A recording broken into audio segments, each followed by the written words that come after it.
Hello, everyone. Welcome to Reckless Attack, a Dungeons & Dragons 5th edition actual play podcast. My name is Nathan. I'm your Dungeon Master. Hello, my beautiful players. How are you today? Hi there. Hello. Hi.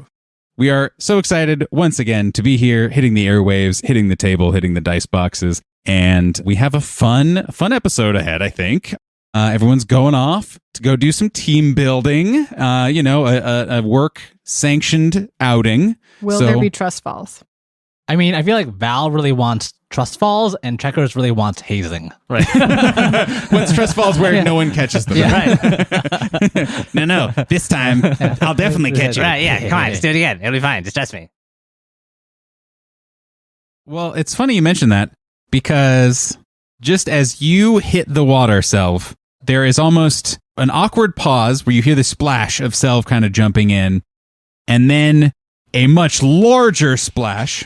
And by splash, I mean more of like a rush of water and some sort of inhuman roar, because from out of the depths of this small little water outcropping emerge a pair of near identical, horrible-looking monsters. What?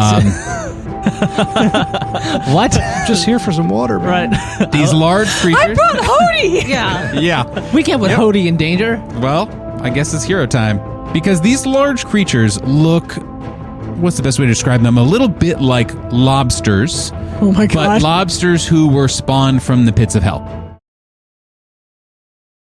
As this is happening, do Checkers and Selv also come by? Selv No one's is waking up asleep. Selv. Okay, I imagine like Selv was like his monk senses are like a hair trigger. Like I'm the not slightest sense. gonna tell Steve how heavy but- Selv sleeps. Yeah, but That's right. I was thinking he knows, but he's tired. He's waiting. He's not gonna crowd. Like, if they need me, yeah. they If will they come need me, and they'll get me. Yeah, exactly. What might happen is also when Mango goes to find Checkers would go find Selv, because if Checkers has to be awake, then Selv has to be awake. Got it. If I'm not sleeping, nobody's Right, sleeping. exactly. So Checkers might just literally go over to Selv and be like, Selv, everyone's out. I'm up. You're up. Let's go. Excellent. Catherine's been pretty stiff this whole time. Like, he was about to just say like a very succinct report that he's given, thousands of times at this point to his commanding officers. He's like standing at attention, and he was about to go off about the grung, about Selv, about Checkers. And the second you put a reassuring hand on his back, it brings him back into this moment. Like Valeska said, time is of the essence. We should move. I feel like Val knows this enough about Cass and knows like he might snap back to, oh, I am a subordinate report. And Val doesn't want that to happen in this moment. So she's trying to like pump him up, give Cass guidance, and be like, no, you've got this. Yeah. He's not your commander. This is your situation. Can I also ask, why is Val taking kind of a particular interest in pumping Cascarin up in this moment, especially when she's like, that guy sucks. Yeah. So I don't like him. Let's deal with this over here. Let's deal with Cascarin. Yeah. I think it's a little bit of, this guy sucks. Yeah. I don't want to listen to him. She is not one to think, oh, because you carry the title of commander, I will follow. She has a very different experience than Cass in this situation.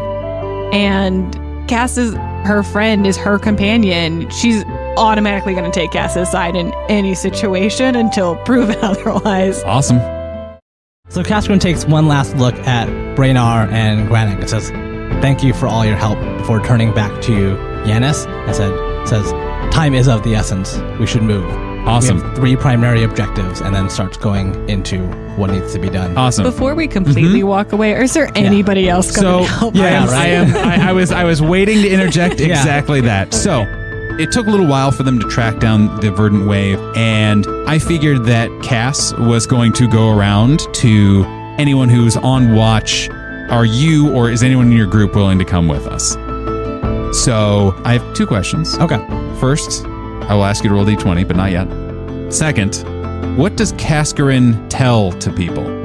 How does he try to recruit people who are tired, who are maybe even asleep?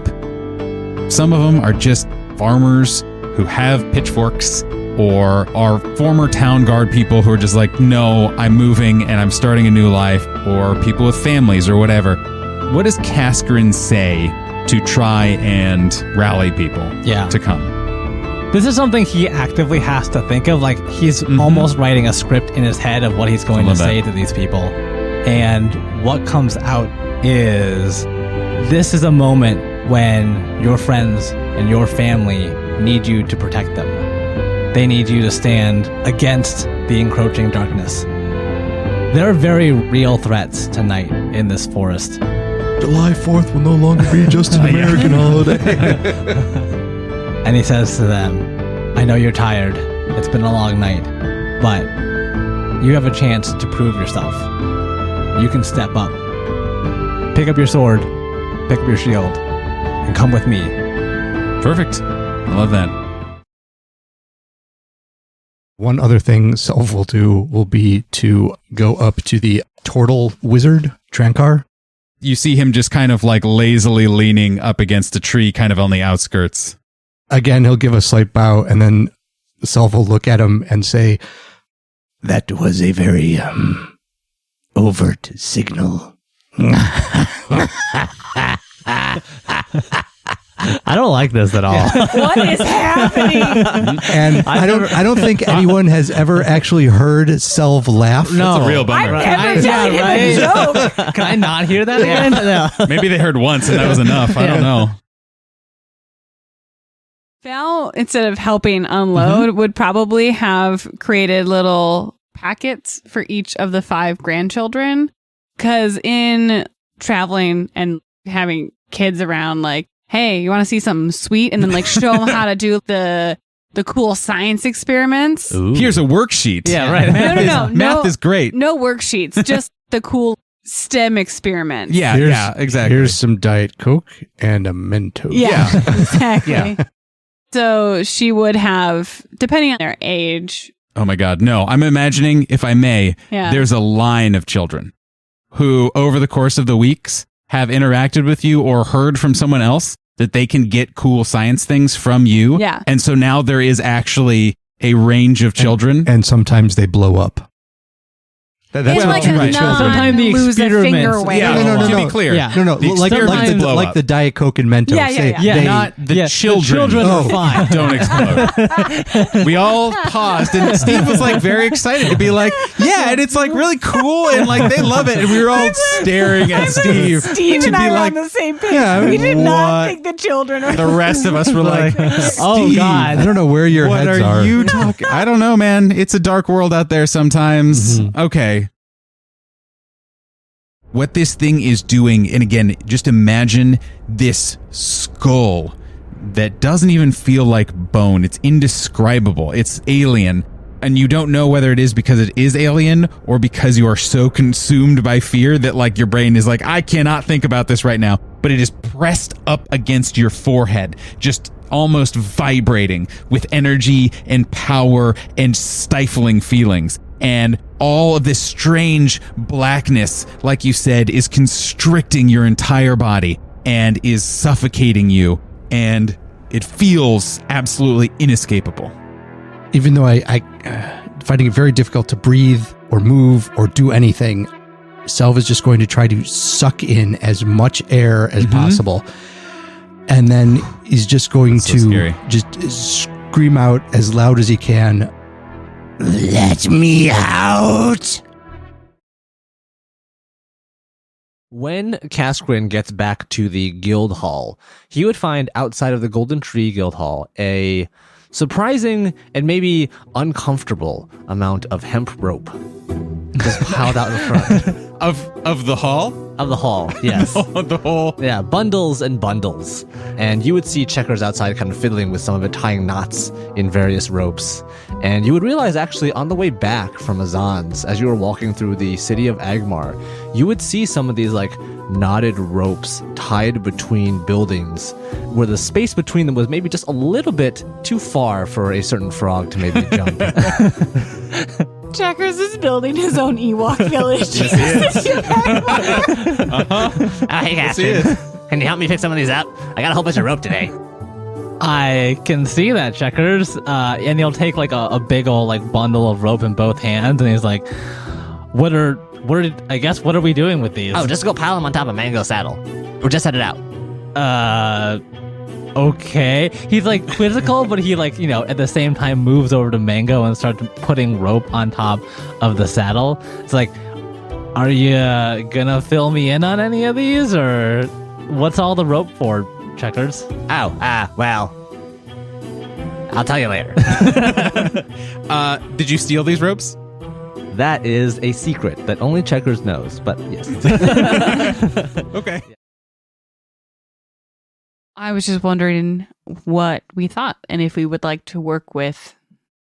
I literally just said his name 5 seconds ago. Alreth? You all just said a different name. Alareth.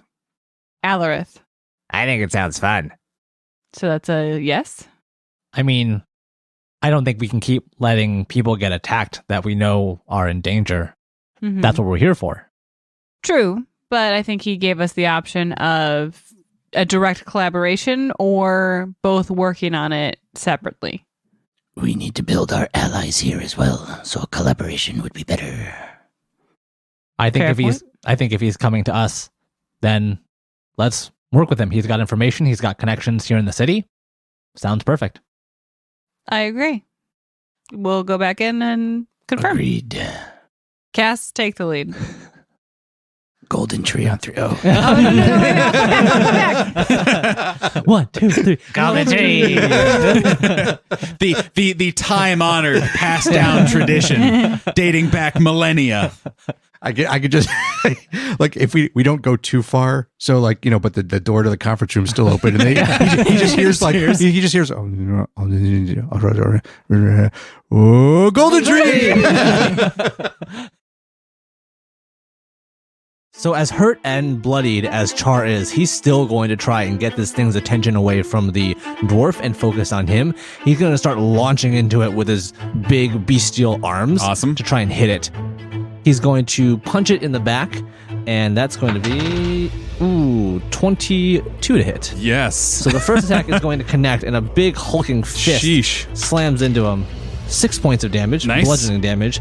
He's going to follow that up with a bite. So he's going to take his long, canines. Yeah. He's going to bite into the shadow and try and rip apart some of the darkness that's in front of him. He's going to 20 to hit. Hits again. 9 points of damage as it pierces into the darkness. And then with a mouth full of this amorphous blob, he's going to yell out, "Good Leaf, take the shot!" You can use your reaction to make a weapon attack. Cool. There's a moment where both Harrison and the illusory duplicate in front of the dwarf reach into their pocket and pull out a hand crossbow as a quick draw. Oh, cool. And shoot this thing from both sides. Ooh. The three of you who are together, you hear a strange melody played, coming from you do not know where in the forest, because I rolled very good on their stealth check. And as this song is the only word that comes to mind, as not songy as it clearly is, a voice echoes towards you. And this voice says, Only one more of the creatures. Disappointing. But I'm sure you all will be nice prizes as well. Especially the one who serves the Citadel and the one housing a traitor spirit. and that's where we'll end this week. I don't know. I don't like Just it. one question. Nope. Next week. Talk to you then, everybody. Bye. Reckless attack. What?